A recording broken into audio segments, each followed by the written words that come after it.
All right. Good afternoon, everybody. Tim Scoutless here, live from the back lot, high above my garage in Wilmington, North Carolina. It is Thursday, November 19th, 2020. Good to see you guys. Thought it was time for a little bit of a market update. I've got some insights to share. Get a lot of questions about what's going on in the marketplace, Tim. So a couple of those things, and then something I saw from Carvana, maybe a take on what we're seeing, and something that I think they're kicking your ass at. So let's get started. What are we seeing in the marketplace today? So I'm going to start out with this slide from the Manheim Used Market Value Index. If you haven't seen this, this slide that Manheim and Cox Automotive puts out, this assigns every quarter, all the way dating back to, heck, I want to put my point here. This is January of 1995. It assigns the used car market of value on for every given quarter. And what you'll notice is, a nice increase. It started at 100 there, and we went up all the way until about January of 02, 03, and we saw a dip. We had a slight recession there, a little bit of a recovery. And then we saw a big dip back in January of 09. Anybody remember where they were in January of 09? I do. It was at Wolf Chase Toyota, working 12-hour shifts, cash for clunkers, grabbing and scraping for every dollar that we could. It was a little scary there at the bottom, but look, we recovered. And we actually kept going up, all right? And what you'll notice is we kind of flattened out there all the way through the late 20-teens. And then it started to increase again. And now, right, in January of 2020, you can see, look at that big dip. Very similar to what we saw back in the Great Recession.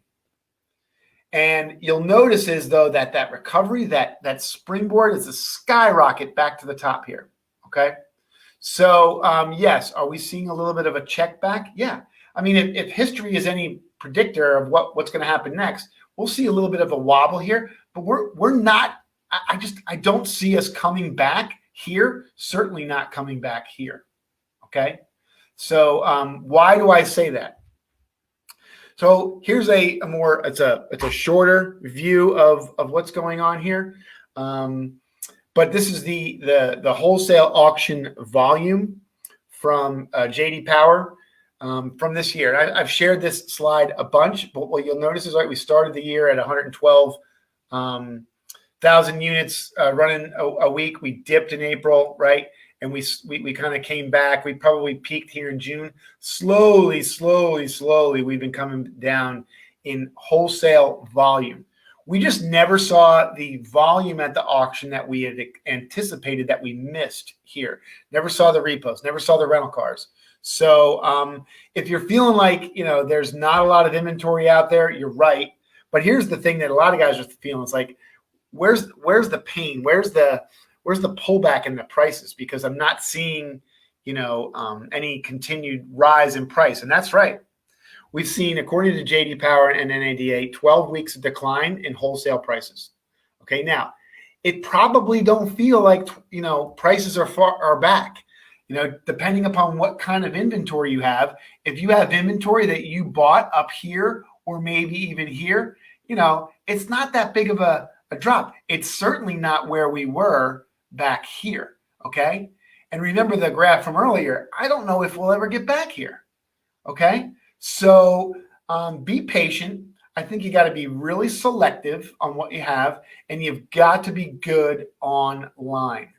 All right. What do I mean? We're going to talk about that here when I wrap this up. But Black Book presents their information a little differently. What I like about this is you'll notice the gray line here indicates what we saw as an average from 2017, 18, and 19. Okay. And you'll notice here in the summertime, we were below, prices were pretty flat, maybe even dropping a little bit. Where this year we saw a meteoric rise in prices, right?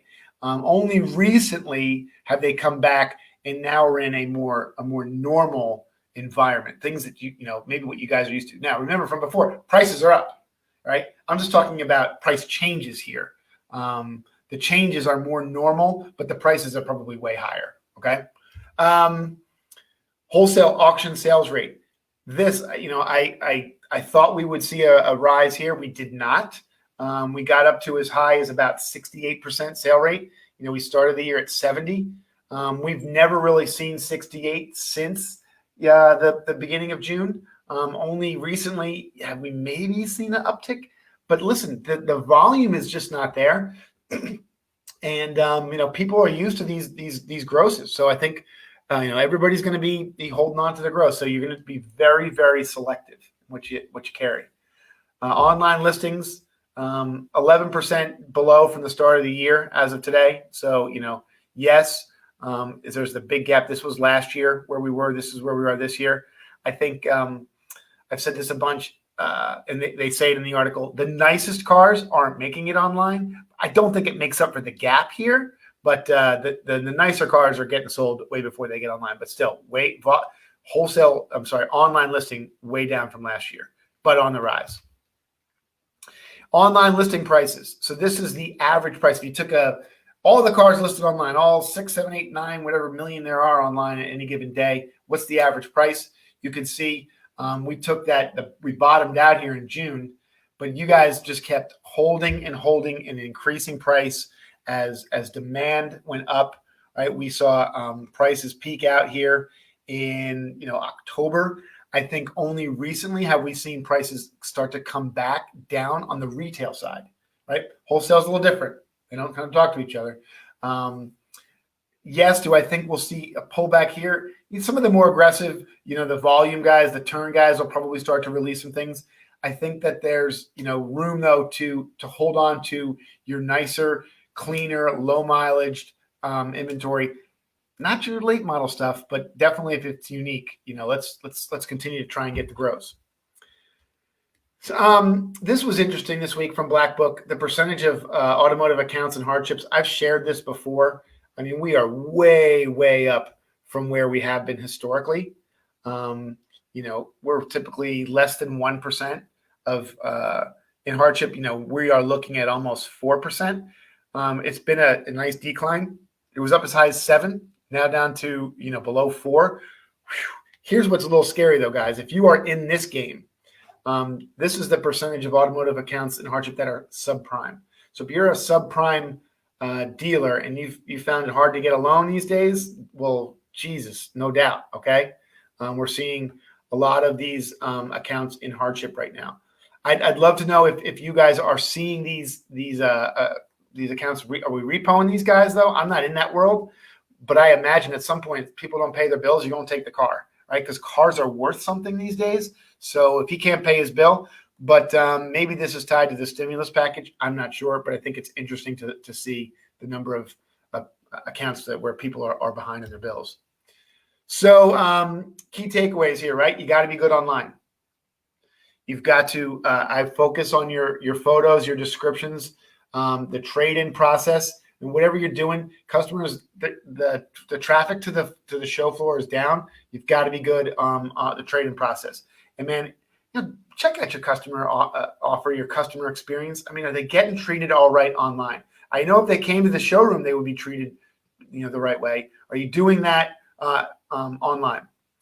So here's my recommendation on pricing. You got to watch the late model off-brand non-core inventory, especially if it's high mileage, high market day supply. If you're at a Chevy store and you're carrying Fords and Nissans and Dodges, late model, I'm talking 2020s, 2019s, dude, you need to check yourself.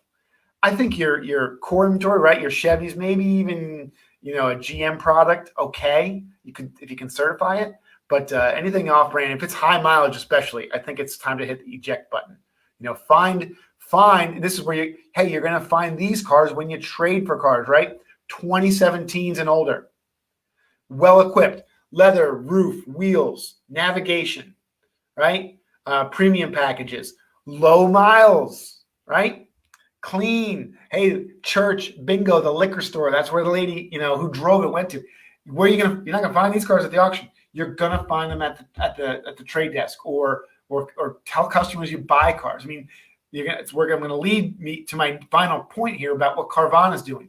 You're not gonna see this car at the auction. You've got to get in with customers. Okay. Inspect your vendors online. Listen, I've been working with a lot of guys. This shit ain't working online. You should be checking your website every freaking day. If you drive into your lot every day and probably spin around and go back to wholesale and check out what's in recon, get on your website and look and make sure everything looks good every day. Assign it to somebody else if you don't want to do it. Okay. And then here's where you're going to find the growth. It's going to be in the trade, right? We're going to hold on the trade. We're going to buy the car, right? And we're going to sell value. You guys, I'm seeing the drop go up, up, up. Guys are discounting cars more than ever before. I'm not sure, why we decided that we could get lazy here, but I get it. Okay. So what's a little different here? So Carvana, what are they doing right now? And why are they kicking your ass? I'm not sure if you guys are aware, but Carvana is now listing inventory from other dealers. So think of it as like they're like the Amazon, right, of automotive world here. They're going to, list a guys from the Ford store, maybe an independent lot or a dirt lot or whatever. You can see the difference in pictures here. Okay. And what they're selling is, hey, we've got traffic because they do see the online traffic, and we've got the process, right? We've got the shopping cart experience. We've got the appraisal. We've got the financing. All, we'll handle all that and help you sell your car. And so it's kind of like consignment for dealers. So continue to watch this. I think this is a big space for Carvana going forward to increase their traffic. But here's the other thing. If you read the Carvana Q3 release, which was out at the beginning of the month, it's been a while, but they sold 64,000 cars in the quarter. That's a lot, just so you know. I mean, I don't know where you guys are at, but here's the thing. I don't know if you can read this. They bought from customers almost 73.4 thousand vehicles were bought from customers. Dude, that's where they're getting their inventory, because they released this number here. 56% of the inventory that they sold was from inventory they acquired from a customer. So we all know that trades are worth way more to you guys than anything else for a lot of different reasons. They're going to make you the gross, right? They're going to sell quicker. And like, it just goes to the customer experience. So get on it. Okay, guys. Listen, it's been a freaking roller coaster ride of a year. I can't believe it's almost over. Thanks for all your support here. We'll check out. I'm working on a thing about Carvana. I'm on their website. Going to do a little, hey, what's Carvana's website doing these days? And hopefully get a chance to roll that out to you guys tomorrow. So, hey, Tim Scoutless live from the back lot. Sell them all. You can always buy more. See you next time.